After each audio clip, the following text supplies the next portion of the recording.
ये जो टॉपिक है काफ़ी ज़्यादा कंट्रोवर्शियल है। सबकी अपनी अपनी राय है।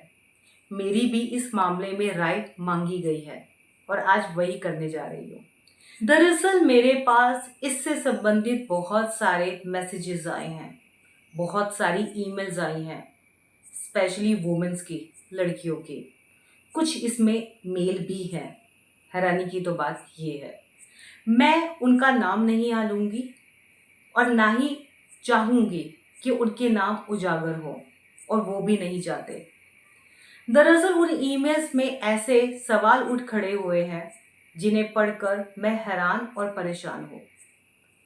कई ईमेल्स को पढ़कर तो मैं डिस्टर्ब हो गई थी। मुझे समझ में नहीं आ रहा था कि ये चल क्या रहा है दुनिया में, खास तौर पर हमारे भारत में। तो इस टॉपिक पर आज बात करना ज़रूरी हो गया था, क्योंकि वो चाहती हैं कि मैं जिस स्पिरिचुअल जर्नी पर चल रही हूँ मैं उनका मार्गदर्शन करूँ।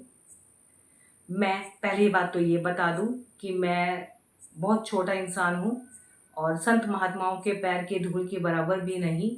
सभी धर्मों का मैं सम्मान करती हूँ, सभी साधु संतों का मैं सम्मान करती हूँ, लेकिन yes, on the basis of my spiritual journey मैं इस पर अपनी राय ज़रूर दूंगी, क्योंकि बहुत ज़रूरी है।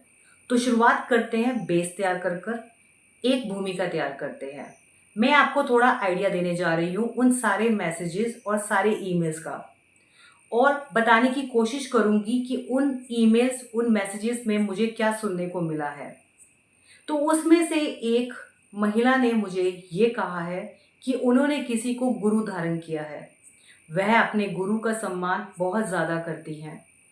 उनके लिए गुरु का कहा गया शब्द भगवान के द्वारा कहे गए शब्द के बराबर है, और वह गुरु परंपरा में पूरा बिलीव करती हैं।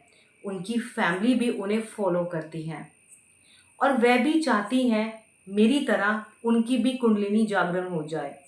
इसके लिए वो काफ़ी लंबे समय से ध्यान कर रही थी, बहुत साल हो गए हैं उन्हें, लेकिन वह इस मामले में तरक्की नहीं पा रही थी। उनकी स्पिरिचुअल अवेकनिंग नहीं हो पा रही थी। गुरु भी उनकी मदद कर रहे थे, लेकिन वह आगे नहीं बढ़ पा रही थी। एक दिन उनके गुरु उन्हें अपने पास बुलाते हैं और उन्हें कुछ समझाते हैं। उन्हें कहते हैं, तुम्हारी कुंडलिनी जागरण, तुम्हारी स्पिरिचुअल अवेकनिंग इसलिए नहीं हो पा रही क्योंकि तुम संसारिक मोह मायाओं में लिप्त हो। तुम अपने पति और अपने बच्चों के साथ मोह रख रही हो, और हो सकता है कि तुम्हारे पिछले जन्मों के काफ़ी सारे कर्म तुम्हारे आड़े आ रहे हो। मैं तो पूरी कोशिश कर रहा हूँ कि तुम्हारी स्पिरिचुअल अवेकनिंग हो जाए, कुंडलिनी जागरण हो जाए, लेकिन अगर तुम चाहती हो कि तुम्हें अपने पापों से मुक्ति मिल जाए और तुम्हारा कुंडलिनी जागरण जल्द से जल्द हो जाए, तो तुम्हें एक काम करना होगा। वह भी अपने गुरु पर बहुत ट्रस्ट करती थी, और उन्होंने उनसे पूछा कि आप बताइए कि मुझे क्या करना चाहिए। उन्होंने कहा कि तुम मेरे साथ संभोग करो, मेरे साथ फिजिकल इंटीमेसी पर उतरो। मैं तो पूरी तरह से आध्यात्मिक उन्नति कर चुका हूँ। मेरी तो स्पिरिचुअल अवेकनिंग हो चुकी है और मैं उस चरम सीमा पर पहुँच चुका हूँ, उस उच्च अवस्था तक पहुँच चुका हूँ। तो मेरी मदद से मेरे साथ संभोग कर कर ये कुंडलिनी जागरण जो तुम्हारे रूट चक्र में स्थित है, तुम्हारे प्राइवेट पार्ट एरिया के पास स्थित है, वह उठ खड़ी होगी। उसे एक तरह से उठने का मौका मिलेगा मेरी एनर्जी के द्वारा, मेरे पुण्यों के द्वारा, और तुम्हारा भी उद्धार होगा। दरअसल तुम शत पापी हो, जिसकी वजह से तुम्हारा कुंडलिनी जागरण नहीं हो पा रहा, और तुम्हें मेरी ज़रूरत है। इस तरीके से मैं तुम्हारी मदद कर पाऊंगा। वह भी बहुत हैरान हो जाती हैं और परेशान हो जाती हैं, क्योंकि वह विवाहित है। वो भी उनसे पूछती हैं कि गुरु के साथ संभोग करना, फिजिकल इंटीमेसी पर उतरना गलत है गुरु। मैं एक पतिव्रता हूँ, मैं अपने पति से बहुत प्रेम करती हूँ, और हमारे भारतीय सभ्यता में ये सही नहीं है। तब उनके गुरु उन्हें कहते हैं, नहीं, गुरु जो कहता है उसके शिष्य को वो बात सुननी चाहिए और माननी चाहिए। आंखें बंद कर कर विश्वास करना चाहिए। गुरु परंपरा यही होती है। तुम मुझ पर विश्वास नहीं करती, इसलिए तुम्हारा कुंडलिनी जागरण नहीं होता। तुम में मोह माया है, इसलिए तुम मेरी बात को मानो। गुरु के साथ संभोग करना, सेक्स करना गलत नहीं है। तुम तो पुण्यवान हो जाओगे, तुम्हारे पापों का नाश हो जाएगा और ये कुंडलिनी शक्ति खुद ब खुद उठ खड़ी होगी और तुम्हें समाधि की अवस्था मिलेगी। तब वह चुप हो जाती है और इसी अधेड़ बूंद में लगती है कि हाँ, गुरु परंपरा के अनुसार शिष्य को अपनी गुरु की बात सुननी चाहिए, समझनी चाहिए और उनका कहना मानना चाहिए, विश्वास करना चाहिए। लेकिन जिस संभोग और फिजिकल इंटीमेसी की वो बात कर रहे हैं, वो एक पतिव्रता नारी के लिए बिल्कुल गलत है। इस मामले में वो मेरी राय जानना चाहती हैं कि क्या संभोग से समाधि को प्राप्त किया जा सकता है? क्या कुंडलिनी जागरण के लिए ये जरूरी है? मेरे गुरु क्या ठीक कह रहे हैं, वो जानना चाहती हैं। दूसरे मामले में एक और गुरु हैं, वो ये समझा रहे हैं अपनी महिला शिष्या को कि तुम्हें मालूम है, कुंडलिनी जागरण के लिए शिव और शक्ति का मिलन होना जरूरी है। जो शिव है वो पुरुषार्थ को रिप्रेजेंट करता है। आई मीन एक तरह से वो मस्कुलाइन एनर्जी को रिप्रेजेंट करता है, मेल एनर्जी को रिप्रेजेंट करता है जो मेरे भीतर है। और तुम शक्ति हो, तुम में फेमिनाइन एनर्जी है। हम दोनों का जब संबंध बनेगा, संभोग हम करेंगे, तो हम दोनों की एनर्जी कंबाइन हो जाएगी, जो तुम्हारे कुंडलिनी जागरण में मदद करेगी और तुम्हें समाधि की तरफ लेकर जाएगी। क्योंकि मेरा तो कुंडलिनी जागरण पहले से ही हो रखा है। तो वो भी अपनी जो महिला शिष्या पर जोर दे रहे हैं संभोग करने के लिए। एक में तो ये भी कहा गया है कि जहां पर जो गुरु हैं वह अपनी महिला शिष्य को बैड टच कर रहे हैं और रूट चक्रा के नाम पर उसके प्राइवेट पार्ट को टच कर कर उसे एक तरह से कह रहे हैं कि मैं तेरा कुंडलिनी जागरण कर रहा हूँ, मेरी एनर्जी के थ्रू आउट, मेरे छूने से वो उठ खड़ी होगी, क्योंकि मेरा कुंडलिनी जागरण तो हो रखा है। और उसे छूते हैं बार बार। और कहीं पर तो कोई गुरु ओरल सेक्स की बात कर रहा है और उसे करने के लिए मजबूर कर रहा है। और अगर वो नहीं करती या वो मना कर रही है तो उन्हें बार बार एहसास करा रहा है बाकी लोगों के बीच, तुम्हारी कुंडलिनी जागरण इसलिए नहीं हो रहा क्योंकि तुम पापी हो, तुमने पाप किए हैं पिछले जन्म में, किसी को मारा होगा, किसी को धोखा दिया होगा, देखो तुम क्या भुगत रही हो, तुम्हारे घर में इतनी प्रॉब्लम चल रही है, तो तुम अगर मेरे साथ संभोग नहीं करोगी तो तुम्हारा कुंडलिनी जागरण भी नहीं होगा, तुम्हारा ये जन्म भी वेस्ट होगा। तो इस तरीके से उनकी जो साइकोलॉजिकल जो मेंटल स्थिति है उसे भी एक तरह से खराब किया जा रहा है। इन महिलाओं को एहसास कराया जा रहा है कि वह पापी हैं, उनकी अवेकनिंग इसलिए नहीं हो रही और उन्हें ऐसे गुरु की जरूरत है कि उसके साथ वो संभोग करें, तब जाके उनका कुंडलिनी जागरण होगा। क्योंकि तंत्र सेक्स की बात की गई है और उसका वर्णन करते हुए, उसका नाम लेते हुए ये गुरु उन्हें समझा रहे हैं, जबकि ये वो गुरु हैं जो तंत्र में अपने आप को लिप्त घोषित नहीं कर रहे, लेकिन पर्दे के पीछे तंत्र के नाम पर, सेक्स के नाम पर, तंत्र सेक्स को बेस बनाकर वह अपनी बहुत सारी महिला शिष्यों को मजबूर कर रहे हैं और उन्हें कह रहे हैं कि वह उनके साथ संभोग में उतरे, नहीं तो वह पापी है। मेरे पास शब्द नहीं है, क्या बोलूं मैं आगे। आइडिया मैंने आपको दे दिया है, ये तो जस्ट थोड़ा ही मैंने आपको बताया है। तो आज इस वीडियो के थ्रू आउट मेरी उन सभी बहनों को आंसर भी मिल जाएगा और कईयों को तो मैंने पहले ही ऑलरेडी मैसेज दे दिया है पर्सनली, लेकिन यहाँ पर भी देना ज़रूरी है। जो भी ये वीडियो देखेंगे, चाहे वो मेल है या फीमेल है, प्लीज़ ओपन योर माइंड, अपना दिल और दिमाग दोनों को यूज़ कीजिएगा। मैं केवल अपनी राय देने जा रही हूँ और उन महिलाओं को जिन्होंने मुझे इस मामले में लिखा है, मेल भी इसमें शामिल है, उनके साथ भी बहुत कुछ हुआ है, उनको बताने की पूरी कोशिश करूंगी कि असल में क्या मामला है और ये संभोग से समाधि क्या है। तो करते हैं शुरू। वीडियो शायद इस बार लंबी हो जाएगी, तो कोशिश करेंगे 2 पार्ट में इसे लाने की। तो शुरुआत करते हैं, इस टॉपिक पर बात करते हैं। दरअसल सबसे पहले तो हमें ये बात समझनी होगी कि संभोग को समाधि के साथ क्यों जोड़ा जा रहा है, क्यों इसे स्पिरिचुअल जर्नी के साथ जोड़ा जा रहा है, जबकि ये दोनों एक तरह से डिफरेंट चीज है। तो इसके लिए एक बेसिक पॉइंट है, एक बेस है, वो है सेक्सुअल एनर्जी। हम सब जानते हैं कि जब कोई 2 पर्सन, मेल और फीमेल, जब फिजिकल इंटीमेसी पर उतरता है, संभोग करता है, तब ये सेक्सुअल एनर्जी ही वो रिलीज करते हैं। एक पर्सन से दूसरे पर्सन में ट्रांसफर होती है, लेकिन डाउनवर्ड। इसलिए इस संभोग को उपयोग में लाने की बात की गई है, क्योंकि जो ये सेक्सुअल एनर्जी है, अगर कोई इंसान सेलिबेसी इंजॉय करता है, लंबे समय तक ब्रह्मचारी रहता है, चाहे वो मेल हो या फीमेल हो, वह इस सेक्सुअल एनर्जी को ट्रांसफॉर्म करता है स्पिरिचुअल एनर्जी में। तब जाकर वह स्पिरिचुअल ग्रोथ में आगे बढ़ता है।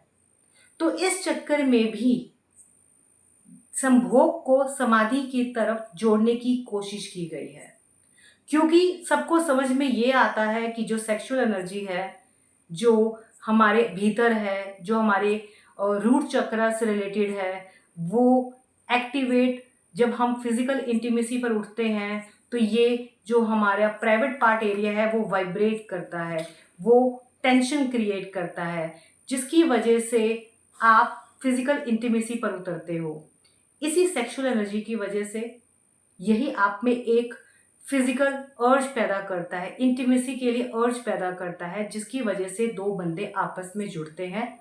तो आप जो फिजिकल इंटीमेसी के दौरान जब आप आनंद की अवस्था को रीच करते हो और ऑर्गेज्म को प्राप्ति करते हो, जो कि कुछ सेकंड के लिए होता है, जो एक ऐसा प्लेजर होता है जिसे आप एक्सप्लेन नहीं कर सकते, जो आपकी स्ट्रेस रिलीज कर देता है, चाहे वो मेंटल हो, चाहे वो आपकी फिजिकल स्ट्रेस हो, उसे रिलीज कर देता है, आपको हल्का कर देता है, थॉटलेस कर देता है। ना आपको पास्ट की चिंता, ना प्रेजेंट की चिंता, ना फ्यूचर की चिंता।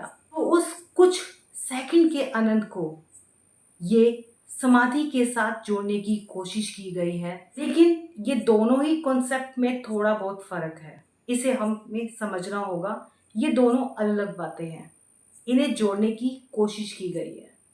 वो क्यों की गई है उसे अब हम जानते हैं। दरअसल प्रॉब्लम पता है क्या है, हम मोस्ट ऑफ पीपल ना सारी जिंदगी फिजिकल इंटीमेसी और लस्ट के चक्कर में लगे रहते हैं। दरअसल ये हमारी नीड भी है, और ये नीड हम सब जानते हैं, इसके बिना हम रह नहीं सकते। बहुत कम लोग हैं जिन्हें सेलिबेसी इंजॉयमेंट का मौका परमात्मा देता है, ब्रह्मचारी रहने का मौका देता है, या इतनी ताकत देता है कि वह इसे कंट्रोल कर सके। लेकिन मोस्ट ऑफ केसेस में ये नहीं हो पाता। दरअसल ये गलत भी नहीं है। फिजिकल इंटीमेसी परमात्मा ने इसे बनाया है सृष्टि के निर्माण के लिए, और जब आप किसी से प्रेम करते हो, पति पत्नी हो आप या प्रेमी प्रेमिका हो, तो ये जायज़ है। लेकिन जायज़ तो एक के साथ है ना, जिसके प्रति आपका सम्मान हो, ईमानदारी हो, एक दूसरे को लेकर ऑनेस्टी हो, आप एक दूसरे के लिए लॉयल हो, तब जाकर ये जायज़ माना गया है। परिवार भी तो इसी के थ्रू आउट बढ़ता है, तभी तो विवाह किया जाता है। लेकिन ये बहुत ही पवित्र रिश्ता है, 2 आत्माओं के बीच, 2 शरीर के बीच, मेल और फीमेल के बीच। और इसे समाधि के साथ सिर्फ इसलिए जोड़ देना क्योंकि यहाँ पर जो सेक्सुअल एनर्जी है, जो फिजिकल इंटीमेसी में भी यूज होती है, और वही एनर्जी जो ट्रांसफर होकर स्पिरिचुअल एनर्जी में कन्वर्ट होती है और कुंडलिनी जागरण में मदद करती है, उसे एक मानकर और दोनों को साथ जोड़ देना जायज नहीं है। क्या आपने सोचा है, थोड़ा दिमाग लड़ा ले आप लोग, कि जो सेक्सुअल एनर्जी है वो ट्रांसफॉर्म स्पिरिचुअल एनर्जी में कैसे होती है?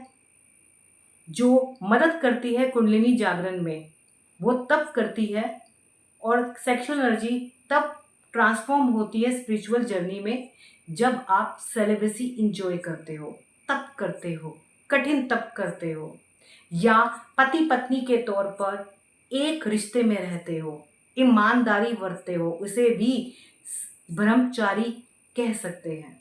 जब पत्नी अपने पति के प्रति ईमानदार हो और पति अपनी पत्नी के प्रति ईमानदार हो, परिवार में रहकर भी इसे एंजॉय किया जा सकता है केवल एक के साथ संबंध बनाकर। तब ये एनर्जी परमात्मा की मदद से, जो सेक्सुअल एनर्जी है, वो आपकी ट्रांसफॉर्म होती है स्पिरिचुअल एनर्जी में। ऐसे थोड़ा हो जाती है कि किसी के साथ भी संभोग कर लो, फिजिकल इंटीमेसी पे उतर जाओ और वो आपको कह रहा है कि भाई आपकी ये एनर्जी को, वो सेक्सुअल एनर्जी को वह स्पिरिचुअल एनर्जी में कन्वर्ट कर देगा क्योंकि उसका कुंडलिनी जागरण। तो दोनों को साथ में जोड़ना कि संभोग करो और समाधि की तरफ जाओ, और साथ में ये कहना कि जो संभोग के बाद जो कुछ सेकंड का आप आनंद ले रहे हो, वो समाधि में आपको इसी के थ्रू आउट दिलाया जा सकता है। और समाधि के आनंद को इसके साथ कंपेयर किया जाए जो कि फिजिकल इंटीमेसी की चरम सीमा का आनंद होता है, कितना गलत है। आप तो वही लोअर 3 चक्रास में ही फंस गए ना, आप तो लस्ट में ही तो रह गए। आप मुझे बताइए कि अगर आप फिजिकल इंटीमेसी कर रहे हो, संभोग में जा रहे हो और बार बार अलग अलग पार्टनर के साथ संभोग कर रहे हो, वो गुरु तो यही कर रहे हैं ना, हर अपनी महिला शिष्या को पकड़ रहे हैं, एक के साथ अगर वो नहीं मानी तो दूसरे के साथ, दूसरी नहीं तो तीसरी के साथ धमका रहे हैं या उन्हें डरा रहे हैं, वो पापी है उनके साथ वो करे क्योंकि वो पुण्य आत्मा है, स्पिरिचुअल अवेकनिंग उनकी हो रखी है, परमात्मा ने उन पर कृपा बरसा रखी है, इसलिए कितनी गलत बात है। आप संभोग को समाधि के साथ कंबाइन कर रहे हो कि इससे आपकी स्पिरिचुअल अवेकनिंग हो जाएगी। 3 लोअर चक्रास के नीचे की बात तो वो गुरु कर रहे हैं, रूट चक्रा, सैक्रल चक्रा, आपके सोलर प्लेक्सियो चक्रा, इससे ऊपर तो वो जा ही नहीं रहे।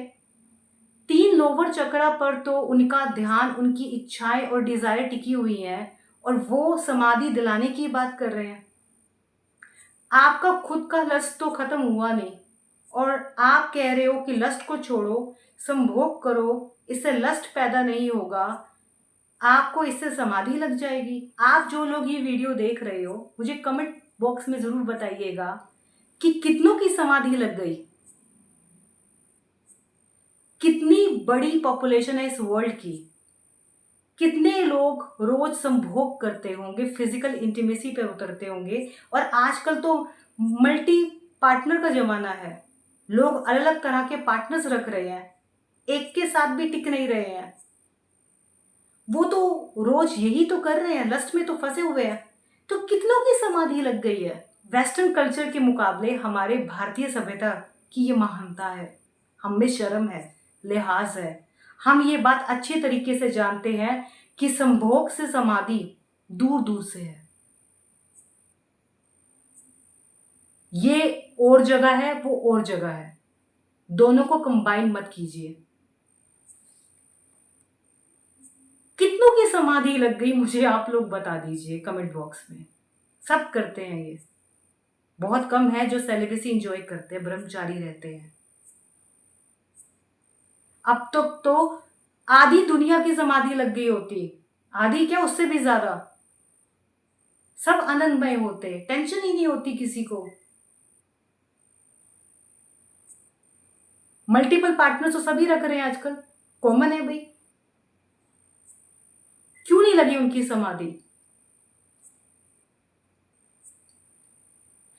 मैं सबका सम्मान करती हूँ गुरुओं का। संत महात्मा हमारी इस धरती पर समय समय पर पैदा हुए हैं और हमारे देश को महान बनाया है, और मैं गर्व महसूस करती हूँ कि मैं इस भारत, इस धरती पर पैदा हुई हूँ। और उन्होंने कठिन तपस्या की थी, लेकिन गुरुओं के नाम पर महिलाओं को ये समझाना कि गुरु के साथ संभोग करना चाहिए, जो स्पिरिचुअल अवेकनिंग के लिए जरूरी है, क्योंकि आप लोग पापी हो और गलत जगह उन्हें छूना, गुरु को इजाजत ही नहीं होती टच करने की। वो आपके फोरहेड या आपके सिर पर हाथ रख सकता है।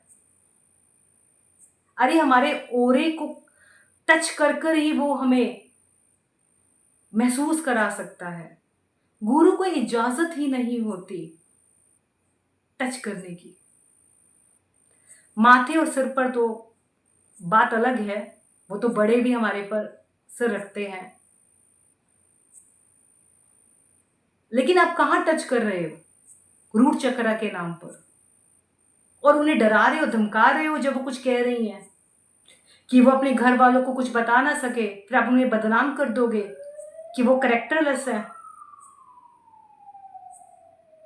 अरे वो आप पर विश्वास कर कर, गुरु परंपरा पर विश्वास कर कर, परमात्मा को पाने के लिए कि आप लोग स्पिरिचुअल अवेकेंड हो, आप इनलाइटमेंट आपने प्राप्त की है, इसलिए वो आती हैं। कितनी टेंशन्स में आती हैं वो चाहती हैं कि इस जन्म तो हमारी मुक्ति हो जाए, जहाँ पर हमारे भारतीय संस्कृति में, हमारी सभ्यता में, हमारे ग्रंथों में कहा गया कि गुरु के बिना तो मुक्ति नहीं, स्पिरिचुअल अवेकनिंग ही नहीं। और इस विश्वास को आप ऐसे खत्म करते हो, उनको ठगते हो। गलत बात, गलत बात। मैं गुरु नहीं हूं, मैं एक परमात्मा का बंदा हूं, स्पिरिचुअल अवेकनिंग के प्रोसेस में हूं, लेकिन मुझे भी इजाजत नहीं है छूने की ऐसे किसी को। सेलिबेसी का मतलब क्या है? ज्यादा है तो एक विवाह कीजिए, किसने रोका है? और हमारे में समझाया गया है संतों के द्वारा समय समय पर कि एक विवाह इसलिए कराया जाता है कि पति पत्नी के रिश्ते में रहकर फिजिकल इंटीमेसी के द्वारा या संभोग के द्वारा धीरे धीरे इस लस्ट को कम किया जा सके, इस इच्छा को कम किया जा सके और परमात्मा की धाम पर बढ़ा जा सके। पति अपनी पत्नी की मदद करे और पत्नी अपने पति की मदद करे। ये क्या है?